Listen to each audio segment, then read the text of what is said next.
I'm writing this without attaching my name because what I'm about to admit is deeply humiliating. I never imagined I'd end up here, lost, heartbroken, and forced to confront the damage I caused of my own choices. My name is Lily. I'm 24. The man who may no longer be my husband is 26. We were married for 3 years after meeting during college. I always believed our bond was solid. Not perfect, but strong at its core. Jack was my foundation. Steady, quiet, endlessly patient. Looking back, I see how much I took that for granted, how I never truly understood the depth of his gentle love. We were complete opposites.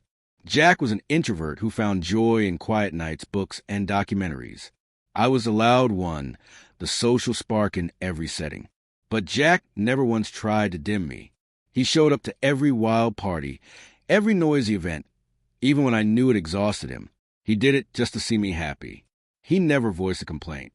He brought me coffee in the mornings, dropped his own plans whenever I needed him, took care of the bills and chores. I didn't work. We had no children. And still, he carried everything without once throwing it in my face. But instead of seeing his love for what it was, I started to see it as weakness. That mindset didn't just appear out of nowhere. It grew after I reconnected with some old college friends, people who thrived on chaos and noise. They planted the idea that I was wasting my best years with someone like Jack, that he was too plain, too quiet, too soft for someone like me. And the worst part is, I listened. I let their words speak louder than Jack's love. One night, after a few drinks, I called him obedient in front of everyone. Joked that he'd probably jump off a cliff if I told him to. People laughed. So did I. I absorbed the attention like it made me powerful, but it didn't stop there. It became a pattern. I mocked him, let others do the same, and I played along. They called him whipped, and I wore that like it was something to be proud of. Jack never fought back. Even when he overheard the jokes, even when I dismissed him in front of others, or made sarcastic comments during dinner. He never shouted. He just kept showing up, kept loving me. I mistook that kind of love for weakness. I convinced myself he'd never leave, no matter how badly I treated him. I was wrong.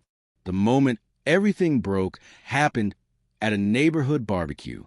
Jack was manning the grill, as usual, making sure everyone had food and drinks, smiling the whole time. I was off with my friends, laughing and drinking, when someone made another joke about how trained Jack was.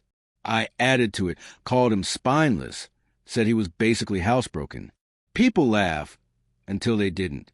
The laughter died. A heavy silence settled over us. I turned and saw Jack standing behind me with a plate in his hands. His face was unreadable, calm, but with a coldness I'd never seen before. "We need to talk," he said. I followed, still half laughing, thinking he was just a little embarrassed. But once we got inside, his words hit like a wave. "I'm done being your punching bag," he said. "I gave you everything, and all you did was tear me down. I'm leaving. Your stuff will be on the porch." I froze. I told myself he didn't mean it. I begged him to stay, to talk, to let me explain. I cried. I apologized. But Jack wasn't angry. He didn't raise his voice. He was just done. "No more," he said. "You don't get to treat me like this and expect me to stick around." I said I wasn't going anywhere. He calmly replied that he'd call the police if I didn't leave. That's when I knew he was serious. The man I thought would never walk away had finally reached his end. That night I left, suitcase in hand, tears in my eyes, passing neighbors who once laughed with me. None of them said a word, not even the friends who used to encourage my cruelty. I see now they were never really friends at all. It's been a few days. I'm staying at my parents' house. Jack hasn't responded to a single call or message. Maybe he never will. I don't know if this is something that can be repaired. I'm not sure I even deserve that chance. But I needed to say it. I destroyed something rare. I broke a man who only ever wanted to love me.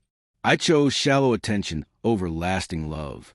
And now that he's gone, I'm left with silence and the unbearable weight of regret. Maybe I am a terrible person, but at least now I'm not pretending to be anything else.